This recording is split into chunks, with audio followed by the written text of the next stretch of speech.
words of our Lord Sri Aurobindo. Our Lord Sri Aurobindo says, our tasks are given. We are but instruments.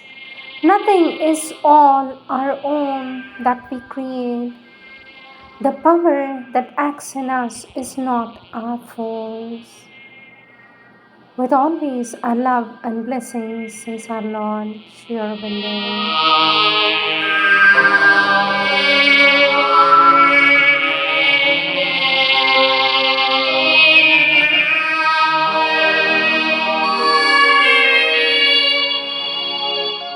Sri Aurobindo's Savitri, Book 2, the Book of the Traveller of the World, Canto 1, The World Stare, page 107.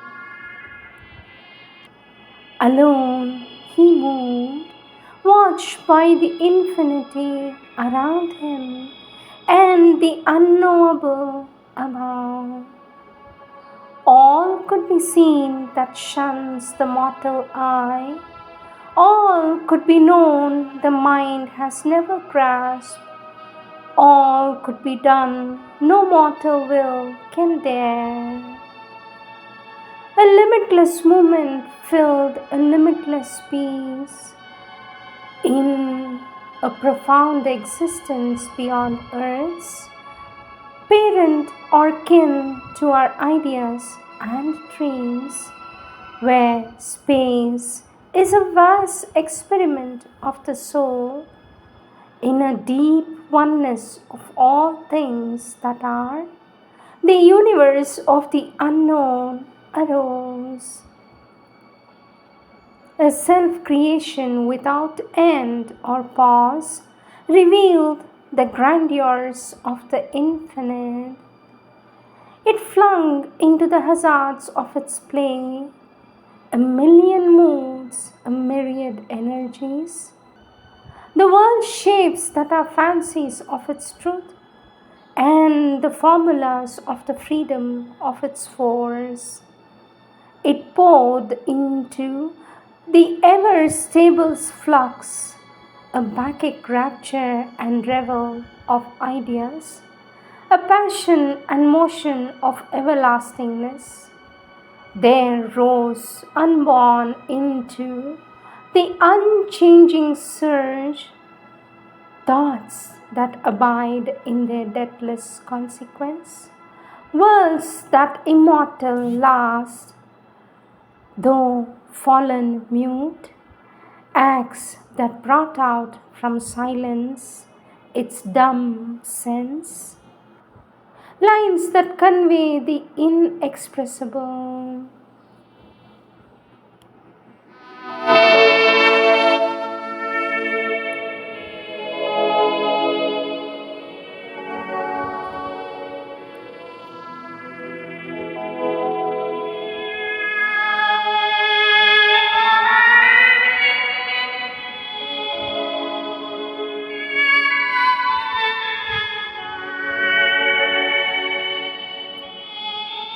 Words of our Divine Mother, taken from the collective works of our Divine Mother book, Words of Long Ago, Volume 2, Part 3, The Divinity Within.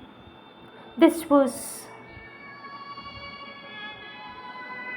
stated by our Mother on 8th June 1912.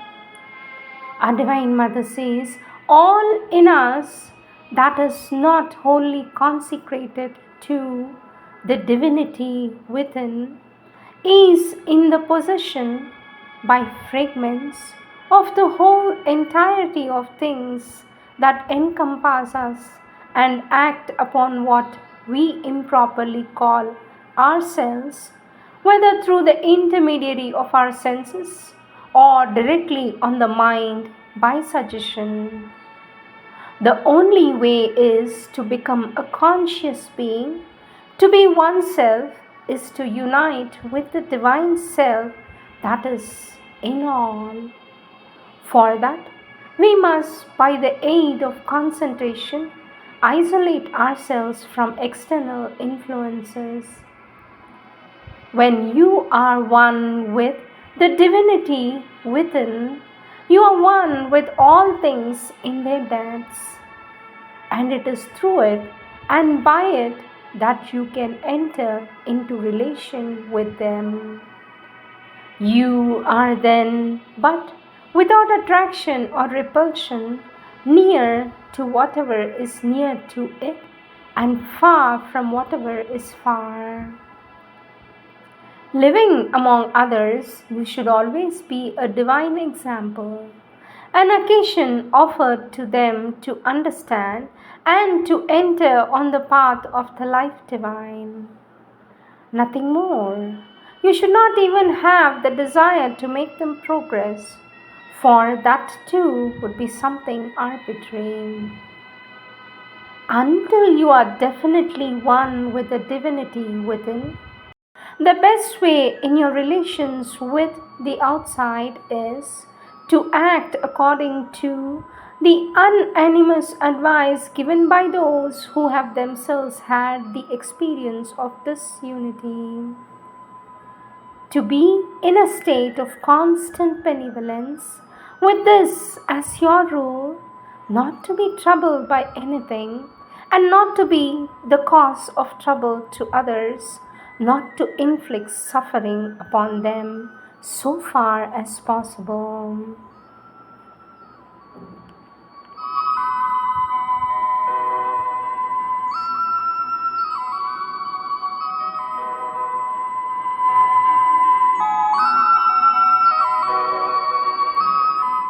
Next subtopic on the mysteries of the ascent towards God. Our Divine Mother says to judge the events of history, a certain distance is needed. Similarly, if one knows how to rise high enough above material contingencies, one can see the terrestrial life as a whole. From that moment, it is easy to realize that all the efforts of mankind converge towards the same goal.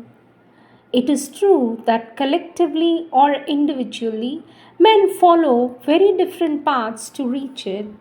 Some of these paths twist and turn so much that they seem at first sight to move away from the goal rather than to lead towards it. But all are going there, consciously or unconsciously, swiftly or more coarsely. What then is this goal? It is one with the purpose of man's life and his mission in the universe. The goal, call him what you will, for to the wise, call him what you will, for to the wise he is the possessor of all names. The purpose of man's life is to become conscious of that. His mission is to manifest it.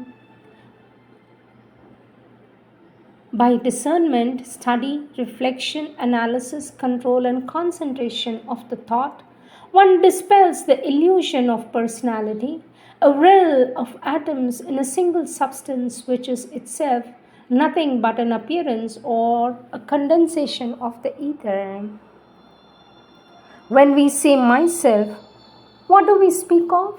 The body, the sensations, the feelings, the thoughts? All has no stability. The appearance of continuity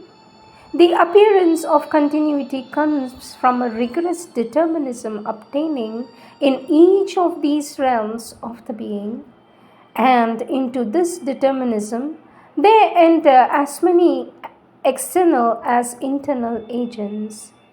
Where then is the self? That is to say, something permanent, constant, ever the same. In order to find it, to find this absolute, we must proceed from depth to depth, from relativity to relativity, for all that is in form is relative until we reach that which is unthinkable to our reason, unutterable to our language, but knowable by identification, for we carry that in ourselves. It is the very center, and life of our being. Second method, the love of God.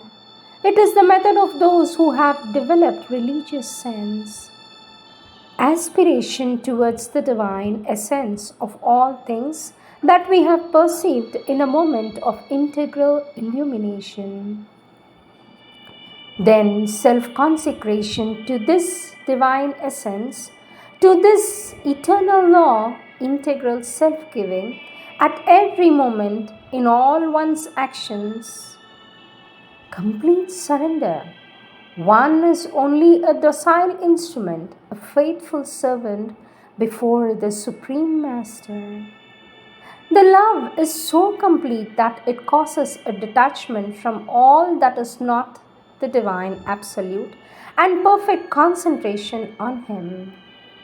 Besides, it is not impossible to rise higher than that, for love itself is a veil between the lover and the beloved. Identification.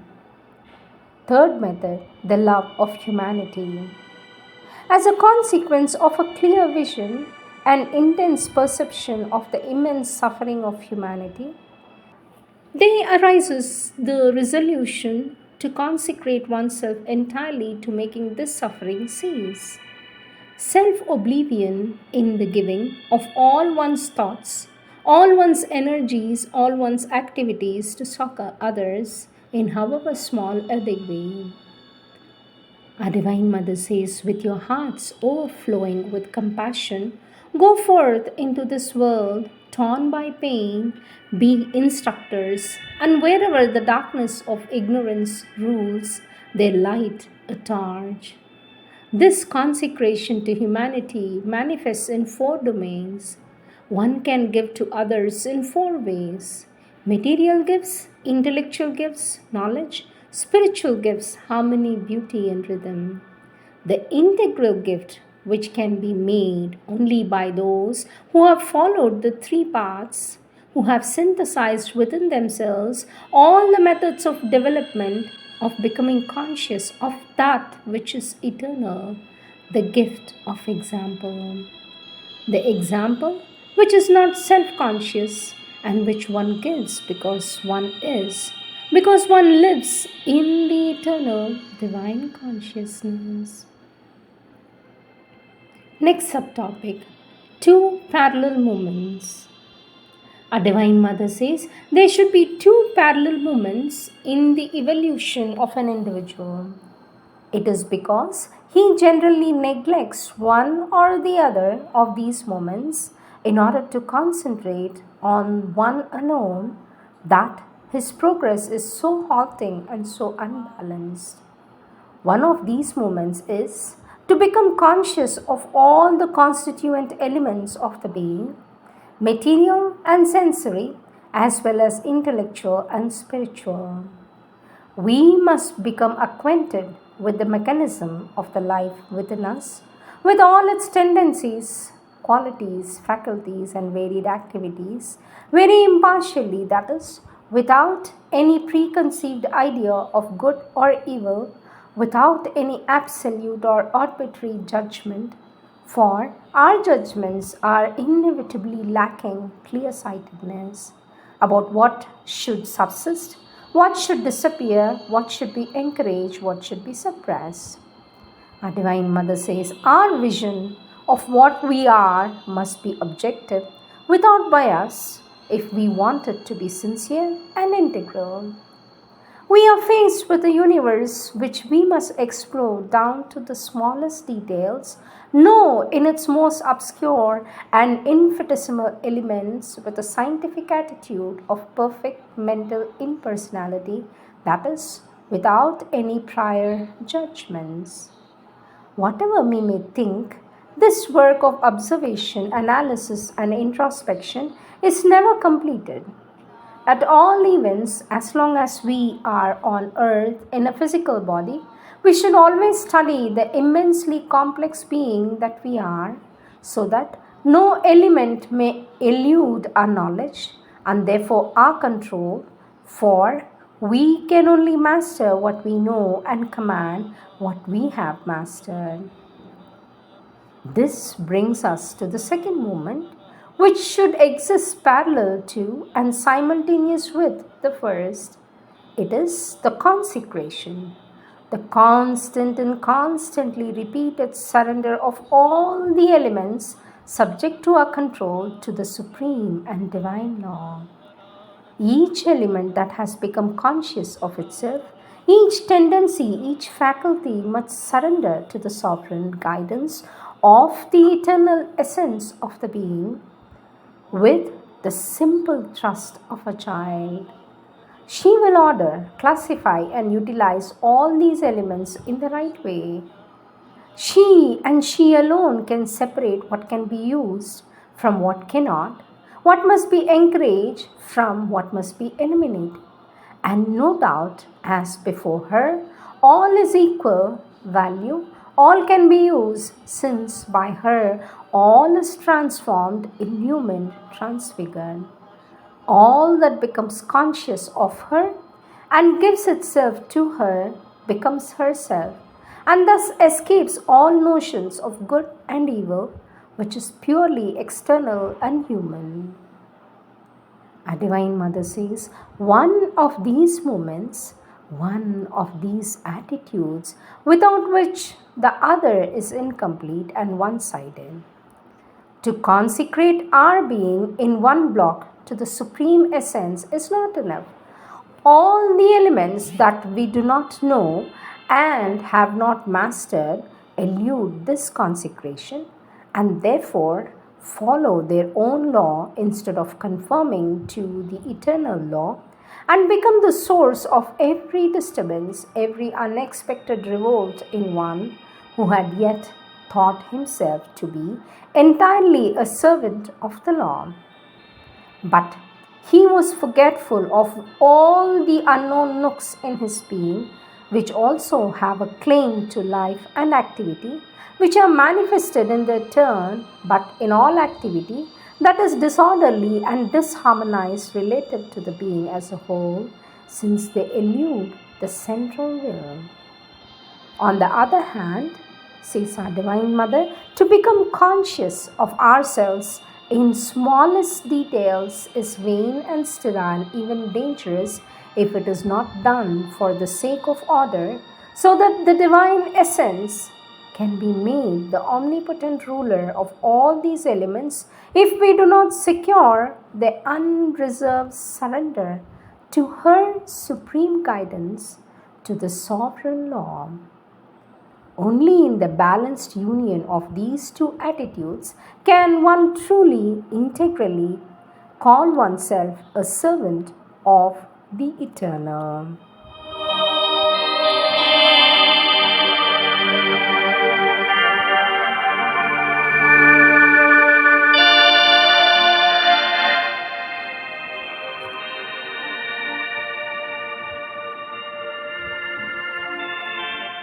Next subtopic, towards the supreme line. Our Divine Mother says some people, nearly all, live in their sensations to the extent of being conscious only of the present moment. They must be taught the consciousness of their whole life and show the extent to which their feelings are transient and will be replaced in the course of their existence by innumerable contradictory sensations. Those who have become conscious of their life in its entirety must be taught to identify their consciousness with that of the earth, to enter into a depth of their being which is one with the terrestrial destinies. What is the duration of one life compared to the duration of the earth? What is the duration of one life compared with the duration of the earth? Those who have become conscious, says our Divine Mother, of the terrestrial life must be taught to identify their consciousness with that of the universe, to find within themselves that which is one with the universe, with all will as long as the universe. What is the duration of the earth and will that is one with the universe and will last as long as the universe. What is the duration of the earth in comparison to that of the universe? One breath. Our Divine Mother says those who have become conscious of the universal life in all its forms must be taught to identify their consciousness with that which is eternal, with that which has never begun, will never end, with the permanent, the immutable beyond which there is nothing. And for them will be kindled the undying light, the supreme light, says our Divine Mother.